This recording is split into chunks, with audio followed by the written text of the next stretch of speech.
Hello అందరికీ, welcome to my channel Jhansi natural vlogs. చూస్తున్నారు కదండి నేను ఇక్కడ ఏం చేస్తున్నాను అనేది.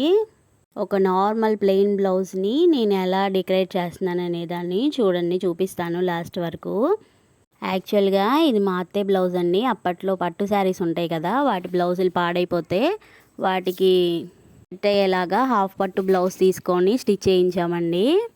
నార్మల్గా దీనికి నేను వర్క్ వేపిస్తానంటే మా అత్తయ్య వద్దన్నారు. సర్లే ఇది ప్లెయిన్గా ఉందని చెప్పేసి మనం ఏమైనా ట్రై చేయొచ్చు అని చెప్పి నేను ట్రై చేశాను. చూడండి ఇక్కడ నేను ఈ స్టోన్స్ అండ్ ఇంకా చెమ్కీలు కొన్ని యూస్ చేసేసి ఈ బ్లౌజ్ని ఎలా మంచిగా చేశానో చూడండి. ఫస్ట్ గోల్డ్ బాల్ చైన్ తీసుకున్నానండి. గోల్డ్ బాల్ చైన్ తీసుకొని పైన అంతా నీట్గా బ్యాక్ నెక్ అంతా స్టిచ్ చేసుకున్నాను. ఇంకా నెక్స్ట్ లైన్ స్టోన్ స్టిచ్ చేశానండి. అండ్ ఇంకా థర్డ్ లైన్ వచ్చేసి మళ్ళీ గోల్డ్ బాల్ చైన్ స్టిచ్ చేశాను.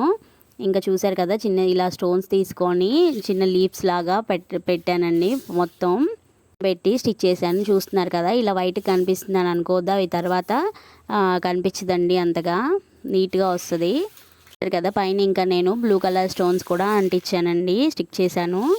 ఎందుకంటే శారీలో బ్లూ కలర్ అనేది ఉంది, కొంచెం బ్లూ కలర్ పెడితే బాగుంటుంది అనిపించేసి నేను బ్లూ కలర్ పెట్టాను. టోటల్గా అరౌండ్ 30 రూపీస్లో ఇలా కంప్లీట్ అయిపోయిందండి బ్లౌజ్ అంతా. చూసారు కదా ఎలా ఉందో. అండ్ ఇంకా ఇది నార్మల్గా సింపుల్గా చేద్దామని చెప్పేసి ఇలా చేశానండి. మనకు కావాలంటే ఇంకా హెవీగా కూడా చేసుకోవచ్చు. ఐడియా మీకు నచ్చితే మన కామెంట్ సెక్షన్లో కామెంట్ చేసి చెప్పండి.